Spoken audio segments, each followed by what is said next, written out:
I smelled cinnamon and carved turkey before I saw her stand. My name is Evelyn Marston, 71, widow of a lumberman and the quiet co-founder of what used to be our family's pride. I tell you this from the head of my son's long Vermont table on Thanksgiving, a place that used to be mine until the chairs were rearranged and my name was gently nudged off the seating cards. Sabrina raised her glass and did not look at me. Daniel avoided my eyes the way men avoid mirrors. Grace tucked a strand of hair behind her ear and mouthed a small hello that felt like a lifeline. Outside, ice clung to the porch rail. Inside, the air was warm and sweet and bruising. "You've made everyone uncomfortable for months," Sabrina said, like a hostess noting a stain on a napkin. "After tonight, we all agree it's best if you keep your distance. From the company, from the house, from us." Her words slid across the tablecloth and stopped at my plate.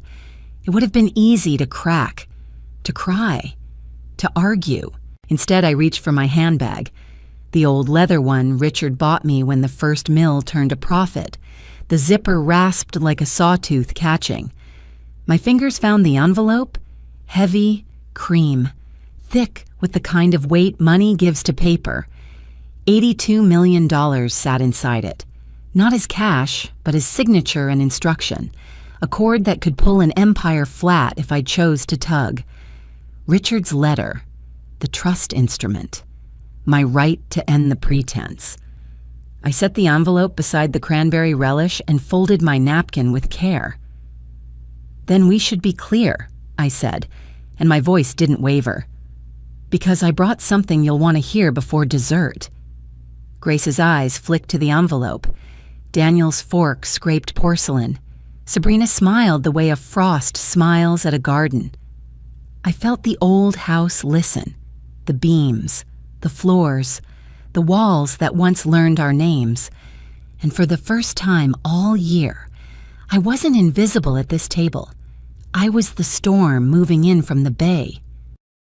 The room held its breath after my words, but I didn't let the silence drag me down. I had lived with silence for decades, tucked behind Richard's booming laugh at business dinners and his measured speeches at shareholder meetings. Silence had been my role, the invisible hand on the ledger books, the quiet whisper when he debated which tracts of forest to purchase. That invisibility had been my armor, but it had also been my cage. I glanced at the turkey on Daniel's carving board, steam rising as if the bird itself wanted to leave. My son's knuckles were white around the handle. He had inherited Richard's broad shoulders, but not his steadiness. Sabrina leaned closer to him, whispering something, her manicured fingers brushing the back of his sleeve like reins on a skittish horse. She thought she held him, and in many ways, she did. I folded my hands on the table and let memory walk me backward. Richard and I had started with one sawmill in the hills of Vermont. We worked side by side in a drafty shed, the two of us breathing sawdust and ambition. He struck deals with landowners, shaking hands with a grin that inspired trust. I stayed late at the desk, balancing accounts by lamplight, stretching pennies until they looked like dollars. He got the credit, the awards, the photographs in trade journals. I got the satisfaction of knowing the numbers always lined up, that the payroll cleared, that we never owed a man a dime we couldn't pay. That was enough for me then. I believed love was partnership, and partnership meant knowing when to step back. Richard wasn't ungrateful. He'd bring home pies from the general store, slip me notes in his jacket pocket. Couldn't have done it without you, Eve. But the world outside our marriage never saw those notes, never imagined that the woman pouring coffee had built the scaffolding of their prosperity.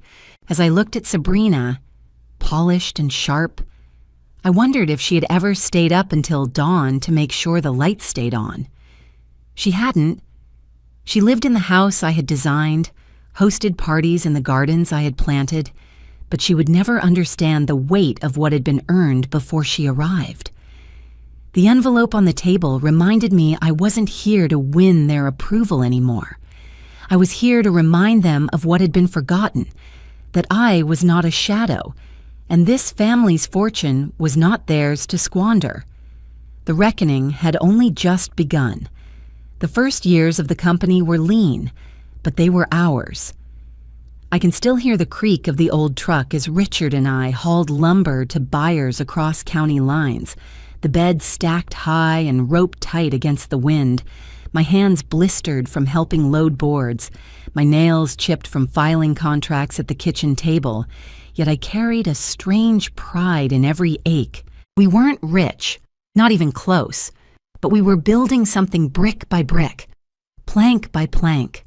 Neighbors called Richard a visionary, and he had the charisma, the way of standing tall and speaking plain so men trusted him. But visions die without detail, and I was the detail. I tracked which suppliers paid late, which banks offered leniency, which men drank too much on Friday and came short on Monday. Richard would come home from a meeting, kiss my cheek, and ask quietly, "What do you think?" My answer often turned the tide. He knew it. I knew it. But no one else did. As the mills grew, so did the distance between the public version of our lives and the private one. At banquets, I was introduced as Richard's lovely wife. At board meetings, I wasn't invited at all. I learned to wear silence like a fine coat, smiling at the right moments, keeping my thoughts tucked safe where no one could steal them.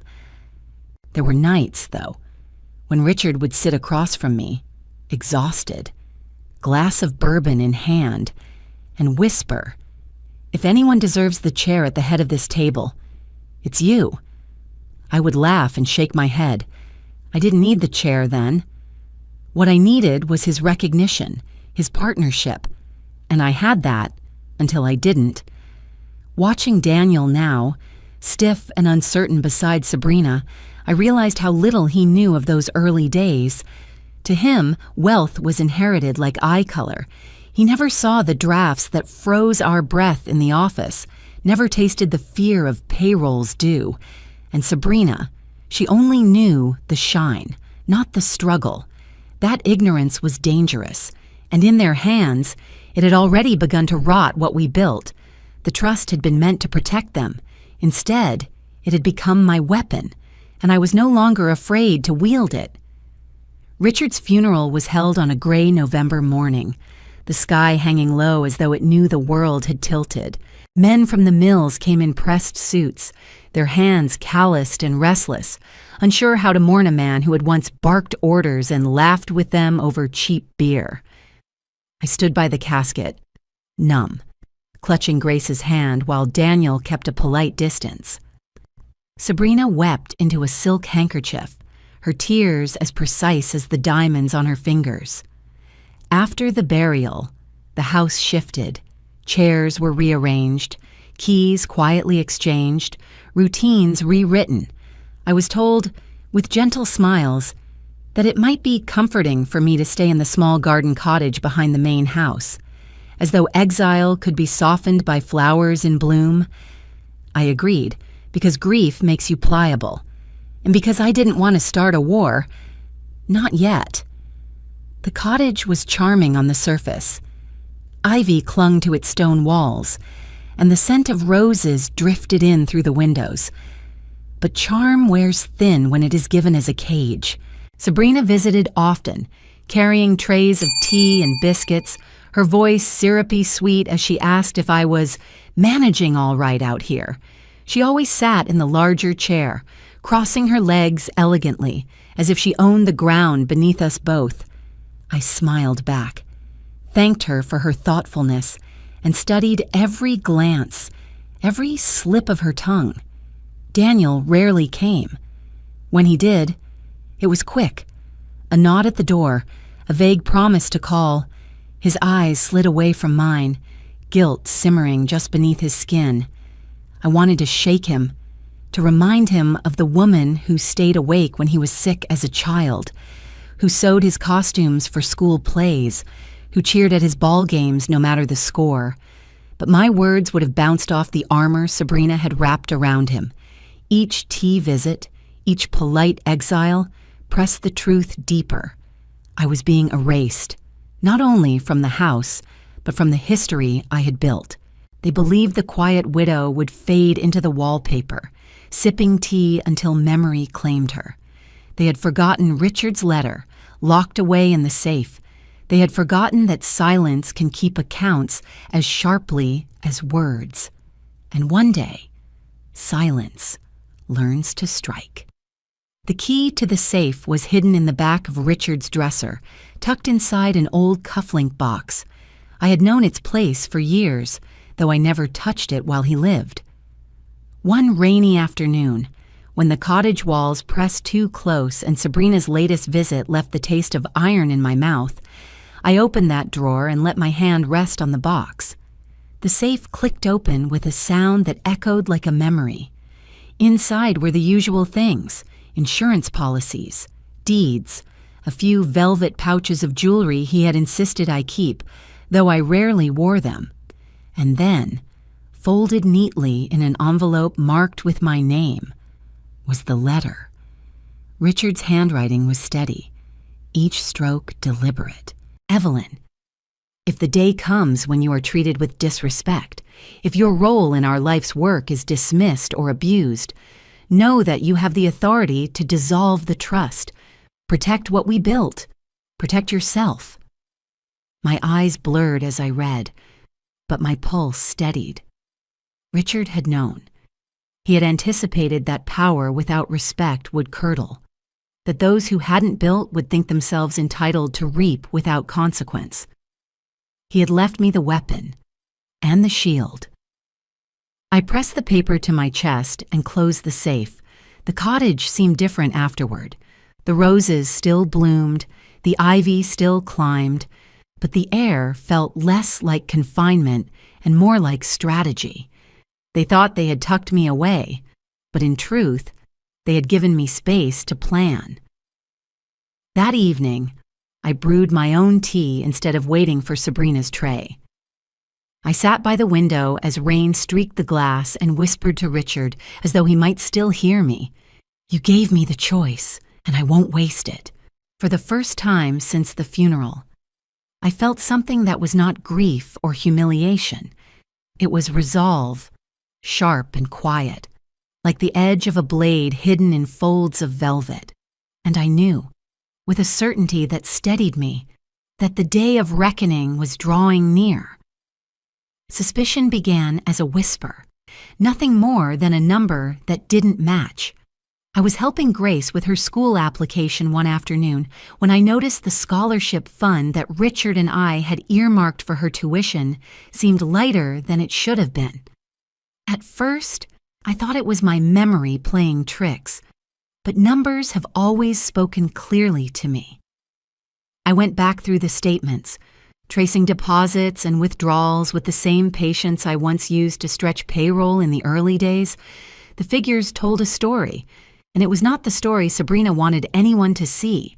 Money meant for Grace's future had been funneled elsewhere, small transfers, careful at first, masked under vague labels like educational initiatives and community outreach. But the trail grew bolder, greedier. A purchase appeared in Colorado, a chalet in Aspen registered under an LLC with no history. The more I searched, the more threads unraveled. Sabrina had not only dipped into Grace's fund, she had carved pieces from the estate itself, tucking them into shells that bore her name in quiet corners. I gathered photocopies, highlighted statements, built files the way I used to prepare quarterly reports. When the stack grew too heavy to hide in the cottage, I carried it in a leather folder to Helen Carter, my lawyer and old friend. Helen listened without interrupting, her eyes narrowing as she turned each page. "This isn't just mismanagement," she said finally, her voice low but certain. "It's misappropriation, financial abuse. You can move now if you want to. Evelyn, you have the authority." but I shook my head. Timing mattered. A strike too early might be softened, explained away, smoothed with apologies and half measures. I wanted no apologies. I wanted clarity. I wanted the kind of moment where Sabrina could not deny what she had done, where Daniel would have to see the truth without her whispering in his ear. That night, I spread the documents across my small kitchen table. The pages glowed under the lamp, evidence of betrayal laid bare. My hands did not shake as I organized them into neat stacks, each one another nail in the coffin of Sabrina's pretense. The trust had been meant to protect the family. Now it would expose them. And I was the only one left willing to hold it up to the light.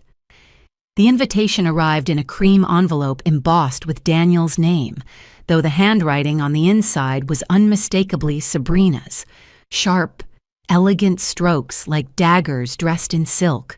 She wrote that Thanksgiving dinner would be a family gathering to honor tradition, and she hoped I would find comfort in being included. I almost laughed. It was the sort of politeness that bruised harder than open insult. I placed the card on my cottage mantel and studied it for a long while. There was no warmth in those words, no real welcome. It was a summons, a performance staged so she could pretend kindness while tightening her grip. She had no idea the stage lights were about to turn on her. I called Helen that evening. We sat at her oak desk under the weight of my folder filled with evidence. She reviewed my signatures, the authority Richard had granted me, the clauses that gave me the right to dissolve the trust if abuse was proven. "It's airtight," she said, tapping the final page with her finger. "The moment you act, there's no going back." "I don't want to go back," I answered. My voice sounded foreign to me, stronger than I remembered. In the days that followed, I prepared with the precision of a woman who had balanced ledgers her whole life. I made copies of the documents, signed the orders, sealed them in the envelope that would sit by the cranberry relish. I practiced the words I would say. Not many, just enough to pierce through the noise. Every sentence needed to land like a gavel. The night before Thanksgiving, I laid out the dress I would wear, navy wool, simple but commanding. I polished Richard's old cufflinks and pinned one to my lapel as though he would walk with me. At the kitchen table, the envelope waited, heavy with truth. I sipped my tea, calm in a way that surprised me. Tomorrow, Sabrina would believe she was banishing me. She would smile. She would preen. She would wield her power.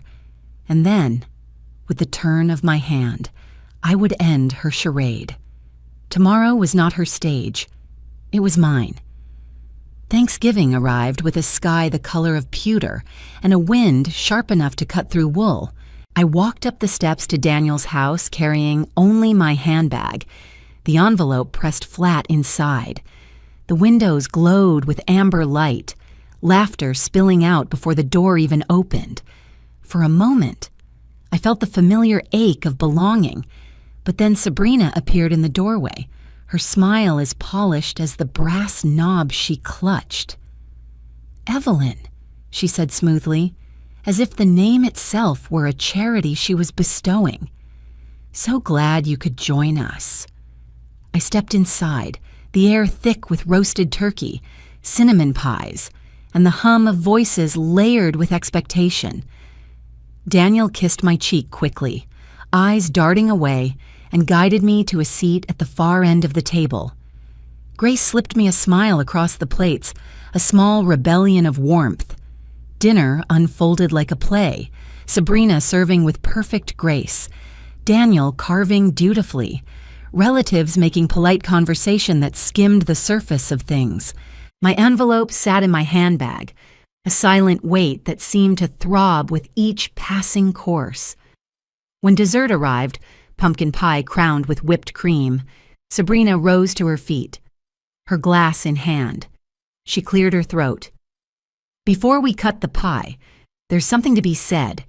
It's time for clarity. Evelyn, you've been difficult.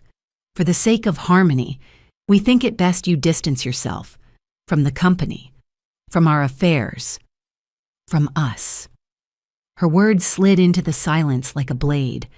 I felt Daniel's relief in his stillness, the way a man feels when someone else fights the battle he cannot. I reached into my bag and pulled out the envelope. It landed on the tablecloth with a quiet thud, the kind of sound that steals the air from a room. Forks stilled. Grace leaned forward. Sabrina's eyes flicked down, confusion tightening into fear. "Then we should all be clear," I said evenly. "This is the dissolution of the Marston Trust. Every misuse, every theft, every dollar redirected to Aspen or vanity charities, it's documented, effective immediately. The funds are recalled." Daniel's fork scraped across porcelain. Sabrina's smile cracked, brittle as glass. The room fell into stunned silence.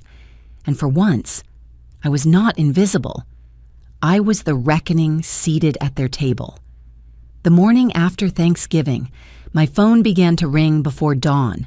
Calls stacked one after another, Daniel's number flashing, then Sabrina's, then relatives who had sat silent the night before. I let them all go to voicemail. Their voices poured through the speaker in a flood of anger, pleading, threats, even tears. I listened only once, long enough to recognize desperation, and then I turned the phone face down on the counter. Instead of answering, I drove into town and walked into Helen's office. She had already received copies of the signed documents, and her desk was a fortress of legal responses. "We'll file the petitions today," she said. "They'll be served by Monday. You don't need to speak to them directly again." Relief settled over me like a blanket. For the first time in months, I wasn't reacting, I was choosing. My silence wasn't weakness anymore. It was control. Sabrina could shout. Daniel could beg. The cousins could gossip until their throats went dry. None of it mattered now. That evening, I returned to the cottage, brewed my own tea, and sat in the quiet. I didn't check the messages piling up. I let the house breathe with me, walls steady and unbothered. Somewhere across the main lawn, lights blazed and doors slammed, the sound of panic where arrogance had lived only yesterday. I didn't need to see it. I already knew. The tide had shifted, and I had turned it without raising my voice. 2 days later, a letter slipped beneath my cottage door. The handwriting was uneven, teenage and earnest. "Dear Grandma, I don't care about houses or money. I care that you see me, and you always have. You're the only one who asks about my drawings, who listens when I talk. I want you to know I stand with you. I'm proud to be your granddaughter." I pressed the paper to my chest, tears finally breaking free. Grace's words cut deeper than any legal decree. They reminded me that family wasn't measured in assets. It was measured in loyalty. I left Vermont quietly, without announcement or farewell. The lawyers carried on with their filings. The trust moved forward under new terms, and the cottage keys lay on the counter when I closed the door. What I carried with me was Richard's letter, Grace's note, and the steady belief that dignity is worth more than applause. The house in Maine sat on a bluff above the sea, its shingles weathered gray, its porch wide enough for rocking chairs and silence. The first morning I woke there, gulls circled overhead and the ocean stretched endless, unbothered by human quarrels. I brewed tea, sat by the window, and let the salt air wash through me. Sometimes I think of that Thanksgiving table, the hush after my envelope touched the cloth, the fear in Sabrina's eyes, the stunned silence of Daniel. But the memory that lingers isn't their downfall. It's Grace's letter folded in my pocket, soft from being read too often. I am not invisible anymore. I am exactly where I chose to be, seen, steady, and free. And that, more than $82 million, is the inheritance I claim. Thank you for watching. If you enjoy these family drama and revenge stories, please subscribe and join me for more every day.